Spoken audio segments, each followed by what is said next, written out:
Jangan pernah berbahagia kalau rapid antigennya negatif.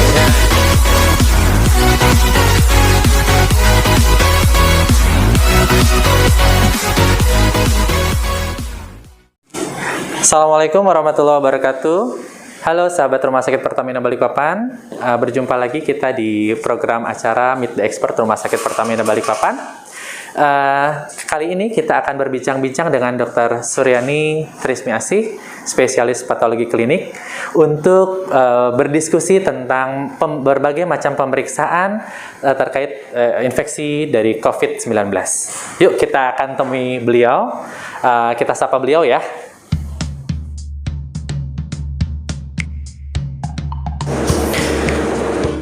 Assalamualaikum, Dokter Meni. Hai, Dokter Ngobrol Alvin. boleh ya, Dok? Boleh. Ada waktu kah, Dokter? Di sini? Sip. Sana Atau aja di sana? ya? Oh, siap. Baik, makasih, Dok.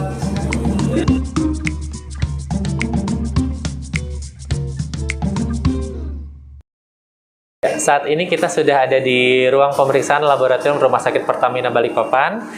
Bersama kita sudah ada Dr. Suryani, spesialis patologi klinik. Kita akan berbicara tentang pemeriksaan COVID di era pandemi ini. Kita akan berbincang dengan Dr. Suryani Trismiasih, spesialis patologi klinik yang merupakan kepala instalasi laboratorium di Rumah Sakit Pertamina Balikpapan, dan beliau adalah figur di balik suksesnya laboratorium Rumah Sakit Pertamina Balikpapan. Kita sapa beliau. Selamat sore, Dokter. Selamat sore, Dokter Iya, Alvin. masih sibuk ya, Dok, ya, di era pandemi ini? Masih. Selalu pulang di atas jam berapa, Dok? Sudah bukan APG lagi, jadi boleh pulang malam. Oh, siap. Baik ya. Dokter, masih di era pandemi ini, kita masih berkutat dengan yang namanya COVID ya, Dok? Ya, betul. Nah, banyak sekali sekarang metode pemeriksaan. Kita lihat di berbagai laboratorium, penawaran pemeriksaan, baik itu sebagai penunjang diagnosis ataupun sebagai monitoring, sebagai screening, yang ditawarkan banyak sekali pilihannya. Kira-kira, Dokter, kalau secara garis besar, ada beberapa pemeriksaan yang sebetulnya ada untuk mendiagnosis COVID ini sendiri, Dokter.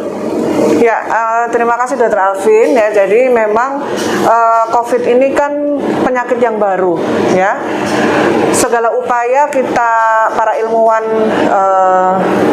capai untuk bisa mendeteksi COVID ini dengan tepat, walaupun tidak bisa berdiri sendiri, ya. Jadi laboratorium ini penunjang, tentunya didukung oleh temuan klinis dan gejala yang dialami oleh pasien.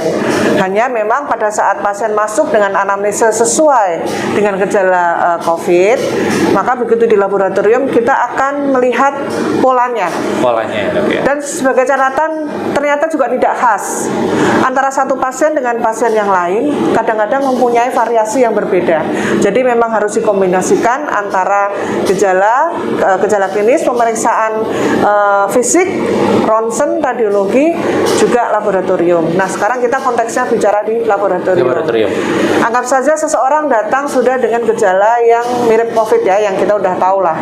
Ada demam, batuk, pilek, bahkan ada yang mual, muntah, ada gejala mirip stroke. Banyak sekali gejala yang kita harus hati-hati. Ya, apalagi kayak Dokter Alvin, dokter di UGD harus lebih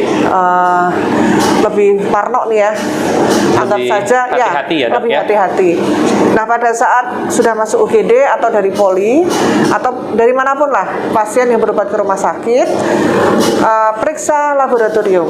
Yang paling gampang dulu yang kita lihat adalah pemeriksaan darah rutin. Darah rutin itu kalau kita tahu seperti HB, leukosit, dan lain-lain. Sebetulnya dari darah rutin kita sudah bisa mengambil informasi untuk mengarah ke COVID. Walaupun sudah saya jelaskan, belum tentu ini spesifik untuk masing-masing pasien. Kita melihat, ini namanya infeksi ya. Ya, Dok. Namanya infeksi biasanya yang terkena adalah yang pertama kali bekerja adalah sel darah putih atau leukosit. Leukosit, Ya, ya. kita lihat leukositnya. Nah, ternyata walaupun COVID ini kan virus, biasanya sih virus leukositnya turun, tapi ternyata tidak berarti demikian. Jadi yang kita lihat adalah kalau kita periksa darah rutin, kita lihat di perbandingan ya antara persentase jumlah kalau kita lihat di hasil itu ada HB, leukosit, trombosit. Nah, di bawah ada yang namanya hitung jenis atau jenis discount. ya. Di situ kita lihat, jadi perbandingan antara neutrofil, ini sama-sama sel darah putih kan macamnya banyak. Ada yang neutrofil, kita bandingkan dengan limfosit, atau namanya neutrofil limfosit rasio. Nah, di situ kita lihat angkanya berapa. Itu sebagai salah satu parameter. Ya, hati-hati kalau angkanya sudah lebih dari 3 bahkan 4, hati-hati nih. Apalagi kalau neutrofilnya banyak, limfositnya rendah. Kita harus betul-betul hati-hati. Itu informasi yang paling mudah, dini ya, paling dini. Kemudian ada yang kita sebut dengan CRP. Ya, C reaktif protein atau kita sebut protein fase akut. Namanya juga protein fase akut. Jadi dia bereaksi apabila ada peradangan yang bersifat akut atau bukan mendadak ya, baru saja terjadi. Ya. Jadi, nah kebetulan kalau di Rumah Sakit Pertamina, labnya CRP yang kita lakukan adalah CRP kuantitatif. Ya. Kan ada 2, kualitatif itu semua yang kita sebut kualitatif hanya bilang positif, negatif, reaktif, non reaktif. Tapi kalau kita menyebut kuantitatif, berarti kita bisa menyebut angka atau kadarnya. Nah, untuk COVID ini kita harus berhati-hati kalau CRP-nya lebih dari 10. Di atas 10 ya. Harus hati-hati. Oh, ini berarti curiga ke arah COVID itu semakin ya, apalagi kalau misalnya ronsennya mendukung, gejalanya mendukung, hati-hati berarti ini statusnya sudah suspek nih. Ya. Itu dari yang paling simpel lah.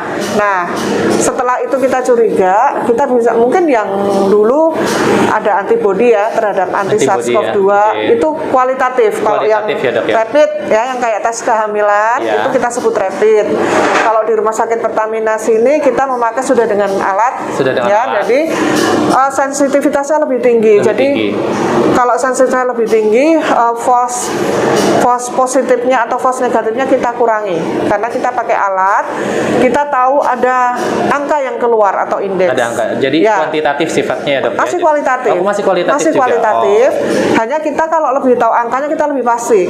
Kalau kita pakai rapid yang stick kan ada yang samar banget, ada yang garisnya jelas banget, kita jadi ragu-ragu nih, ini positif atau negatif ya gitu. Nah, subjektif sekali. Nah, makanya kalau kita pakai alat keluar angka. Jadi kalau angkanya lebih dari 1 berarti itu reaktif. Kalau kurang dari 1 itu non reaktif. Jadi lebih jelas. Itu untuk antibodi yang kualitatif hanya kita memang pakai alat. Kemudian yang kedua yang mungkin sekarang lagi marak adalah rapid antigen.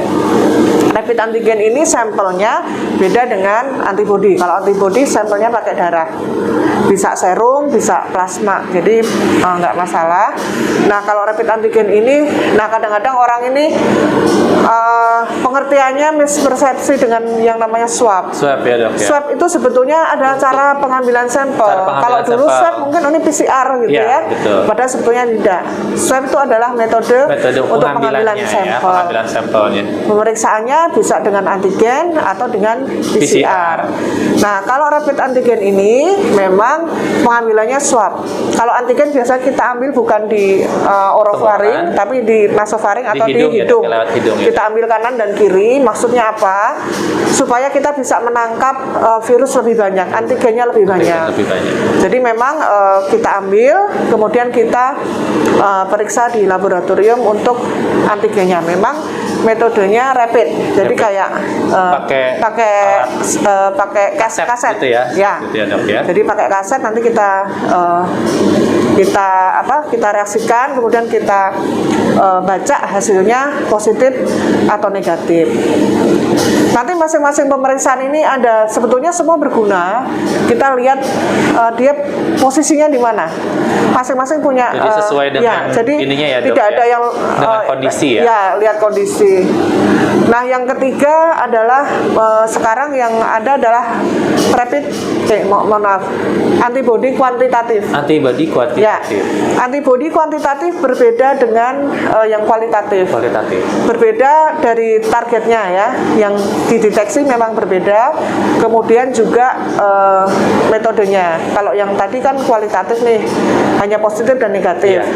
Nah, kalau antibodi kuantitatif ini kita tahu angkanya berapa. Angkanya berapa? Ya, jadi ini positif lebih dari 0,8. 0,8. Berarti itu sudah muncul.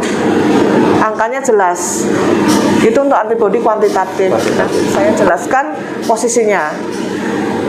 Memang untuk antibodi kualitatif saat ini mungkin kalah pamor sudah ya, karena sudah ada rapid antigen. Iya, Tapi tetap perlu. Sekarang posisinya ini sudah bergeser dengan yang dulu, karena dulu reagen yang ketemu baru antibodi kan.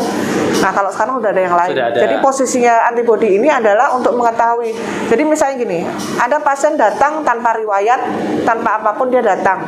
Kemudian dia diperiksa, ternyata antibodinya reaktif. Nah, kalau antibodi reaktif, ini harus dilanjutkan dengan PCR dengan maksud ini reaktifnya kapan nih? Oh, jadi karena menentukan kapan onsetnya kita kan nggak tahu. Terpaparnya gitu ya, Dok ya. Karena kalau kayak DHF kita tahu nih mulai ini hari keberapa ya? Oh, demam hari ke-1, ke-2, ke-3 tahu. Perjalanan penyakitnya ya sampai 8 hari. Tapi kalau COVID kan kita nggak ngerti. Betul. Ya kan? Terasa tertularnya di mana, terpaparnya di mana kan kita tidak bisa menyadari ya, Dok ya. Nah, jadi pada saat antibodi ini reaktif, kita lanjut dengan PCR. Kalau PCR-nya negatif, nah berarti kita beranggapan bahwa ini infeksinya berarti udah lebih nih dari 2 minggu yang lalu. Karena kan secara ini kan 14 hari ya. Berarti kalau reaktifnya antibodi reaktif tapi PCR-nya negatif berarti sudah lama. Sudah lama. Berarti memang aman. tidak ada material genetik dari si virusnya itu sendiri yang ditemukan secara PCR tadi ya, Dok ya. Karena kita tahu antibodi itu kan muncul setelah hari ke-5, ke-7 sampai hari ke-14 lebih. Jadi pada saat kalau dia reaktif kemudian PCR-nya juga positif, berarti infeksi baru nih, harus segera tracing di lingkungan sekitarnya. Selanjutnya pemeriksaan PCR. PCR ya, yang memang ini PCR ini kalau kita bilang gold standard, walaupun sebenarnya kalau yang gold standard banget itu kultur virus. Oh, kultur virus. Ya, itu kalau kultur virus ketemu pasti berarti positif. Ya, kalau PCR ini belum 100% sempurna. 100%. Kalau PCR, kalau antigen yang kita deteksi kan adalah permukaan antigennya ya. Jadi ibaratnya kulitnya kita deteksi. Nah, kalau yang PCR ini yang kita deteksi adalah intinya asam nukleatnya. Ya, kalau virus RNA virus. Untuk COVID ini RNA. Jadi betul-betul kita deteksi materi genetiknya. Lebih sensitif, lebih spesifik dibanding pemeriksaan yang lain. Hanya memang di kami kita mengerjakan ya PCR. Jadi masih banyak kasus ya, masih banyak yang harus kita kerjakan. Tapi yang nggak berhenti sampai sekarang, masih aja terus, karena ya kita tahu ya semakin hari kasus yang temuannya semakin banyak ya. Jadi sebetulnya kalau mau angkanya lebih pasti kita PCR. Kalau misalnya dengan pemeriksaan rapid antibody, kita menemukan pasien-pasien yang rapid antibody-nya adalah reaktif, ini kan tidak pasti akan disarankan untuk melakukan PCR ya, Dok ya. Nah, sementara kalau misalnya pilihannya adalah belum sampai ke PCR, apakah dibenarkan pemeriksaannya adalah melakukan pemeriksaan rapid antigen tadi? Tidak saya sarankan. Tapi kan kekurangannya tadi ya. Karena apa? Antibodi ini sudah muncul. Berarti sudah lebih dari 7 hari. 7 hari. Ya. Karena antibodi ini bisa bersifat IgM atau IgG. IgM ini muncul pada saat yang paling awal sampai 2 minggu, kemudian muncul IgG. Nah, kalau antibodinya sudah muncul, berarti kan waktu lebih lama. Setelah hari ke-7. Hari ke-7. Padahal antigen adanya sebelum hari ke-7. Ya buat apa kita periksa? Begitu ya. Jadi bisa jadi mungkin pada saat dilakukan pemeriksaan rapid antigen bisa jadi negatif ya. Gitu. Jadi harus PCR. Oke. Nah, kalau untuk pemeriksaan rapid antibody sendiri, Dokter, kita berbicara kan ada yang parameternya adalah IgG sama IgM. Nah, itu sebetulnya untuk apa sih, Dok? Kalau misalnya kita membaca pemeriksaan rapid antibody itu? Jadi kalau yang di sini memang ada yang pemeriksaannya IgM terpisah dengan IgG. Tapi kalau yang di kami memang Ig total. Ig total. Jadi ada IgM, ada IgG, ada IgA namanya. IgA ya. IgA. Sebetulnya makanya itu pada posisi kapan dia terkena.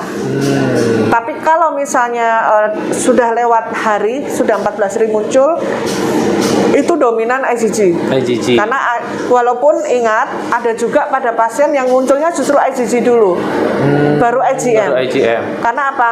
Ada reinfeksi. Oh. Nah, jadi sebetulnya nggak masalah mau Ig total atau dipisah IgM atau IgG.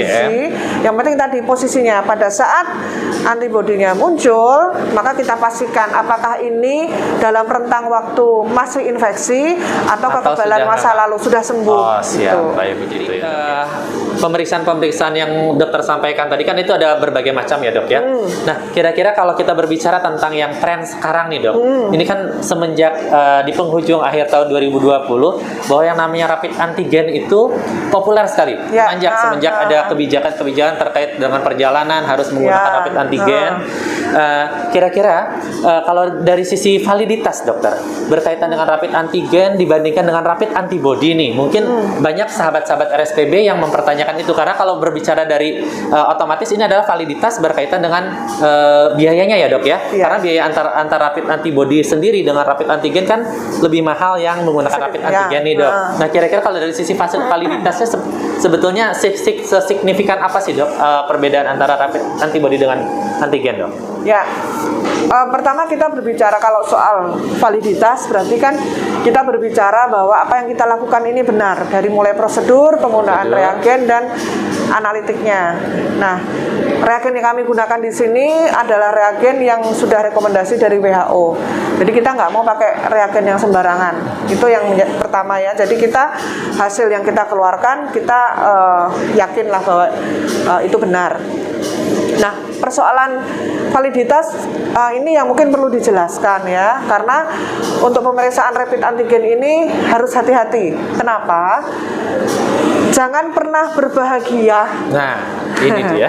Jangan pernah berbahagia kalau rapid antigennya negatif. Nah, itu dia, betul, Dok. Nah, kenapa ini itu, Dok? salah. Karena kenapa kalau banyak yang seperti ini kan bahwa banyak sekali orang dengan keluhan-keluhan yang sebetulnya sudah mengarah ke suspek, dia dengan membawa hasil pemeriksaan rapid antigen negatif.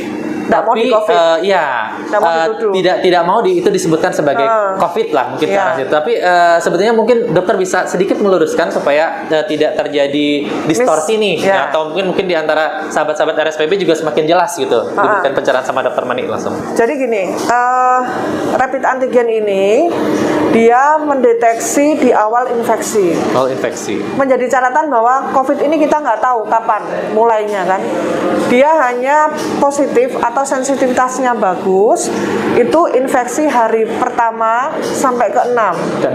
Setelah itu dia sensitivitasnya akan jauh menurun. Ya. Nah, bayangkan kita nggak tahu kita kenanya kapan, ya. Biasanya pasien datang sudah dengan gejala. Iya, betul. Dan khasnya netizen berobat tuh kalau sudah mau ampun-ampun deh, sudah ngobatin pakai paracetamol, pakai obat batuk, obat pilek, apalagi ya, Dok, ya? Tidak mau stigma dianggap sebagai COVID. Betul. Jadi kalau sudah kepayahan baru dia datang, gejalanya jelas. Tapi ternyata dia datang pada hari ke-8, 9 atau ke-10. Iya. Ya sudah pasti negatif rapid antigennya. Ya, karena kita tahu bahwa sensitivitasnya itu menurun setelah hari ke-6. Nah, makanya kenapa kalau orang dengan gejalanya jelas, rapid antigennya negatif, dilanjutkan konfirmasi dengan PCR. Ya, Dok, karena kalau PCR dia akan menangkap material virusnya lebih panjang, ya. Bisa terdeteksi sampai 14 bahkan 28 hari masih bisa. Jadi hati-hati. Seseorang mungkin negatif tapi padahal dia COVID kalau dia periksanya setelah hari ke-6. Nah, itu yang harus menjadi perhatian semuanya. Ya, ini tentunya ya mungkin paling tidak juga memberikan pemahaman yang baru nih, Dok, gitu ya kan, bahwa pemeriksaan rapid antigen rekomendasinya adalah tidak lebih dari hari ke-6 pada saat keluhan itu muncul. gitu ya, Masalahnya kan nggak tahu Nah, itu kapan dia. mulainya. Ya, itu yang agak sulit, Iya, sulit gitu ya, Dok ya. Tapi kalau misalnya sebetulnya ada nggak, Dok, kalau misalnya korelasi antara kaitan dengan klinis pada saat dengan pemeriksaan rapid antigen yang memang sebetulnya negatif di atas hari ke-6 ini, sebetulnya itu adalah menjadi satu kesimpulan bahwa memang si rapid antigen itu sudah tidak ada gitu. Si antigen, ya antigennya sendiri sudah tidak ada. terdeteksi oleh reagennya. Jadi makanya, jadi kalau pasien bergejala kemudian dia rapid antigennya positif, ya sudah, tidak perlu dilanjutkan dengan PCR, Dengan nggak PCR. apa-apa. Tapi kalau misalnya dia negatif, gejalanya mengarah, lebih baik dilanjutkan ke PCR karena mungkin tadi reagen rapid antigennya sudah tidak bisa mendeteksi, tapi sesungguhnya virus itu ada, pasien itu menderita COVID, Baik, ditangkap gitu ya. dengan PCR. Jadi seperti itu ya, Dok. Yang perlu digarisbawahi adalah jangan terkecoh, jangan terlena dengan hasil rapid antigen yang negatif. Ya. Ada gejala Terlebih lagi ada sedikit dengan disertai dengan gejala. Ya. Ini harus dilanjutkan berobat. dengan pemeriksaan PCR yang memang lebih pasti Sensitif, tadi ya, Dok ya. betul. Seperti itu. Ya, demikianlah bincang-bincang kita bersama narasumber kita hari ini, Dr. Suryani Trismiasih, spesialis patologi klinik yang merupakan Kepala Instalasi Laboratorium Rumah Sakit Pertamina Balikpapan, dengan diskusi tadi mengenai pemeriksaan antibodi, antigen, dan juga pemeriksaan PCR untuk mendiagnosis COVID-19. Selanjutnya nanti kita akan berjumpa lagi untuk membahas apa itu city value dan juga keterkaitannya dengan PCR, masih dengan narasumber yang sama yaitu Dr. Suryani Trismiasih, spesialis patologi klinik. Akhir kata, saya Alvin, terima kasih. RSPB melayani sepenuh hati, terdepan dengan akhlak.